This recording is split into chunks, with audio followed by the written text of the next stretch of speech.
Amanah telah beriman, saddaqa yakni telah membenarkan siapa ar-rasul Muhammadun sallallahu alaihi wasallam, yakni baginda Nabi besar Muhammad sallallahu alaihi wasallam. Bima kepada apa-apa unzila ilaihi yang telah diturunkan kepada ar-rasul min rabbi dari Tuhannya, minal qur'ani yakni Al-Qur'an. Wal mu'minuna dan membenarkan seluruh mukminin. Kullun bahwa masing-masing tanwinu iwadun anil mudhaf ilaih. Dari itu mukminin dan rasul amana billah wa malaikatihi wa kutubihi. Bahwa masing-masing mukminin, masing-masing rasul beriman kepada Allah dan kepada para malaikatnya dan kepada kitab-kitabnya, wa rusuli dan kepada para rasulnya. La nufarriqu baina ahadim mir rusuli, tidak membeda-bedakan kami semua di antara salah satu dari utusan-utusan Allah. Kalau kita umat baginda Nabi besar Muhammad sallallahu alaihi wasallam, kita mempercayai, meyakini, mengimani kepada semua para rasul, bahwa para rasul adalah utusan Allah, hamba Allah yang dimuliakan oleh Allah. Kita yakin, kita percaya mereka orang-orang yang dimuliakan oleh Allah dan kita mencintai mereka, menghargai mereka, memuliakan mereka. Tidak kita bedakan. Beda dengan kaum Yahudi dan Nasrani. Ya, kaum Yahudi dan Nasrani bagaimana? Mereka memisah-misah. Ya, Yahudi mereka percaya kepada kenabian Nabi Musa dan mereka ingkar kepada kenabian Nabi Isa. Kaum Nasrani mereka percaya kepada kenabian Nabi Isa dan ingkar kepada kenabian Nabi Musa. Tapi kalau kita umat baginda Nabi Muhammad sallallahu alaihi wasallam, kita mengimani kepada seluruh rasul-rasulnya Allah. Yakin, percaya, ya, mengimani bahwa mereka orang-orang kekasih Allah, para utusan-utusan Allah. Meyakini bahwa mereka ada nabi-nabinya Allah, rasul-rasulnya Allah, orang-orang yang dimuliakan oleh Allah. Beda dengan kaum Yahudi dan Nasrani. Dan iman ini enggak sah iman kepada nabi, kepada sebagian nabi, ya. Kalau imannya enggak sah iman kepada seluruh nabi kalau dia masih ragu-ragu, tidak mempercayai ada satu nabi yang tidak dipercayai, nggak sah. Harus seluruh meyakini. Ya, kita beriman kepada semua para rasul.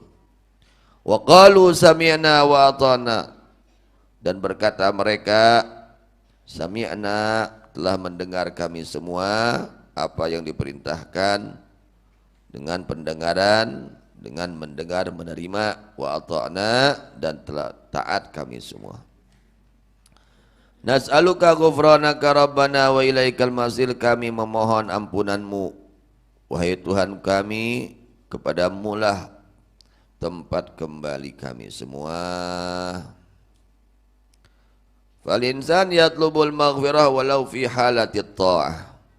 Jadi kita ini jangan bosan-bosan meminta ampun kepada Allah.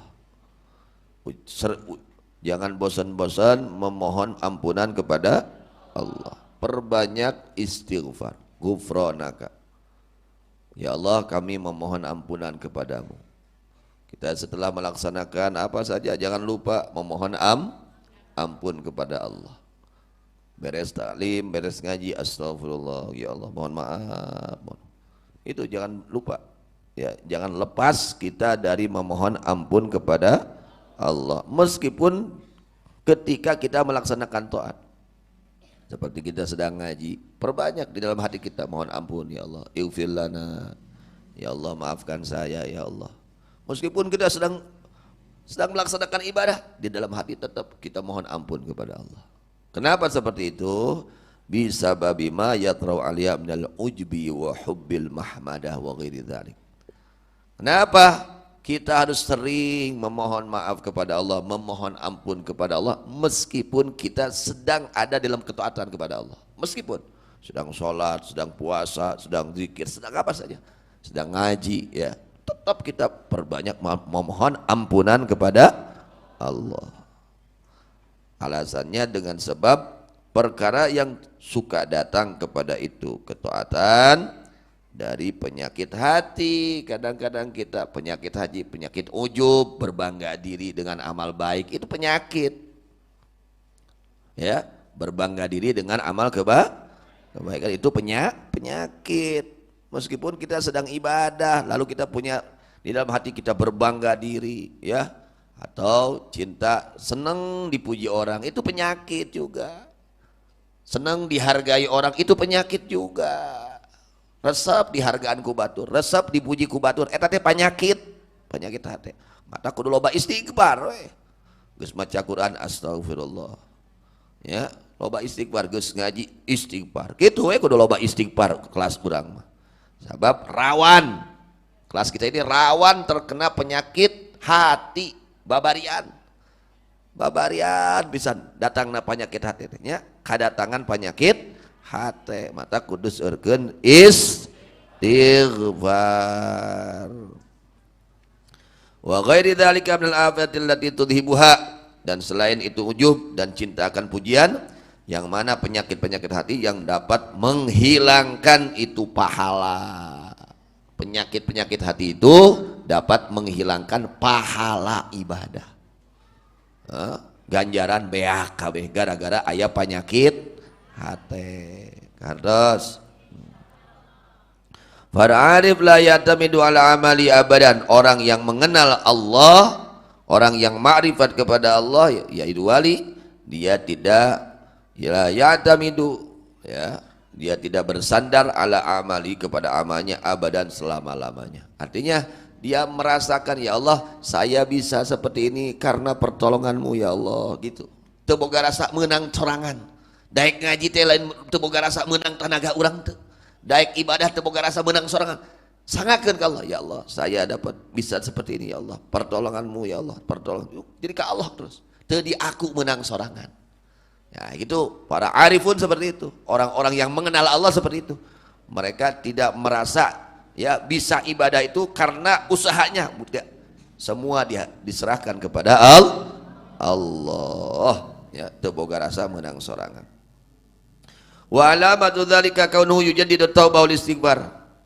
Apa tandanya mereka orang-orang para arifin, para aulia Allah, mereka tidak henti-hentinya terus bertobat kepada Allah, bari tara doraka, bari tara maksiat, tapi tobatna teu eureun-eureun, istighfarna teu eureun-eureun, bari tara maksiat. Itu yang dikhawatirkan tadi, itu datangnya penyakit hati. Kalau penyakit hati gak terlihat, kita ujub orang gak tahu kita sedang ujub, kita ria orang gak tahu kita sedang ria, yang tahu Allah. Sugan tekor ibadah we pada keria. Bisa jadi lob jelema lahiriahna keur taat, hakikatna keur maksiat. Gara-gara naon? Penyakit hati. Datang penyakit ujub. Ya, itu berbangga diri, ya, atau senang dipuji, atau senang dilihat, atau senang didengar. Itu penyakit-penyakit hati semua. Nah, itu ya. Jadi kita diajarkan oleh Allah Subhanahu wa taala untuk senantiasa memohon ghufranaka, ya. Itu diantaranya ajaran Al-Qur'an. Kita diajarkan nas'aluka ghufranaka, ya Allah, kami memohon kepadamu, memohon ampunanmu. Karena ampunan Allah ini sangat mahal dan sangat berharga dan sangat bernilai. Kalau orang mati nggak dapat ampunan Allah, ya pasti disiksa. Udah otomatis mati nggak dapat ampunan Allah, ya disiksa nanti di akhirat, ya di kuburnya disiksa.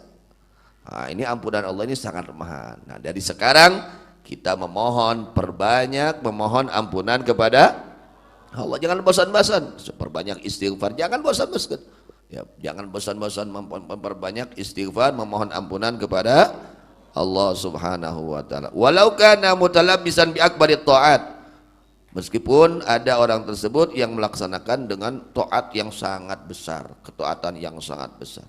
Andai kata kita wah ahli ibadah, tetap kita harus perbanyak memohon ampun kepada Allah Subhanahu.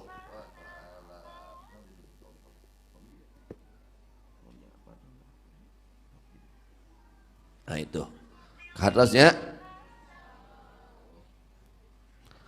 Kemudian walamma nazalatil ayatul lati qablaha syakal mu'minun minal waswasah wa syaqqa alaihim muhasabatu biha.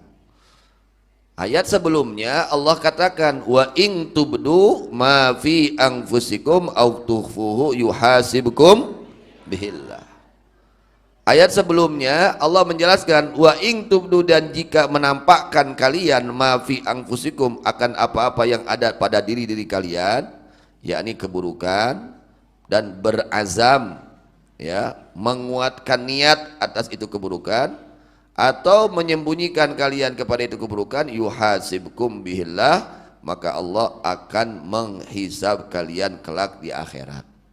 Jadi pekerjaan itu ada pekerjaan zahir, ada pekerjaan batin, ada pekerjaan hati, dan pekerjaan hati ini lebih besar daripada pekerjaan zahir. Di dalam apanya? Di dalam kebaikannya atau keburukannya. Timbangan yang lebih besar, yang lebih berat nanti di akhirat adalah timbangan amal hati.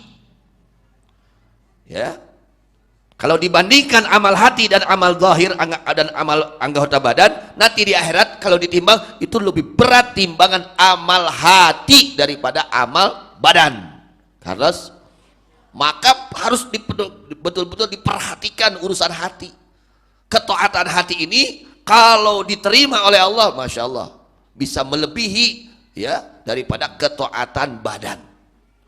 Jadi taatnya aya pagawean, taatnya pagawean awak, taatnya aya pagawean hati.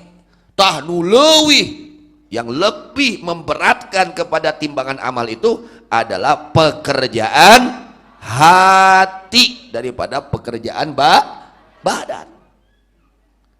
Kalau baiknya nggak tanggung-tanggung, langsung beratnya luar biasa. Ikhlas gas di balik ikhlas mah sanajan leutik jadi gede di muka Allah. Itu tawadhu wajib berat we timbangan amal saya. Boga sifat tawadhu. Berehan yo berat timbangan amal, lamun boga sifat berehan. Itu pekerjaan hati itu seperti itu. Bisa mengalahkan pekerjaan badan. Ketaatan hati itu lebih berat timbangannya daripada ketaatan badan. Begitu juga keburukan hati, kagorengan hati leuwih koreng tibatan kagorengan awak. Kumede leuwih berat jadi gorengan. Ujub jadi leuwih berat, hasud jadi leuwih berat. Wah, naudzubillah min dzalik. Ya. Makanya kita harus betul-betul memperhatikan urusan hati ini, harus lebih diperhatikan. Meskipun sedikit kita sedekah, kalau ikhlas, waduh, itu sudah bisa memberatkan timbangan amal nanti di akhirat. Meskipun kecil yang kita lakukan, sedekah hanya 2.000 perak minangkan, tapi ikhlas, waduh, itu bisa mengalahkan sedekah 10 miliar, tapi itu ikhlas minangkan. Karena ini keikhlasan ini sangat penting. Jadi pekerjaan hati ini sangat penting ya.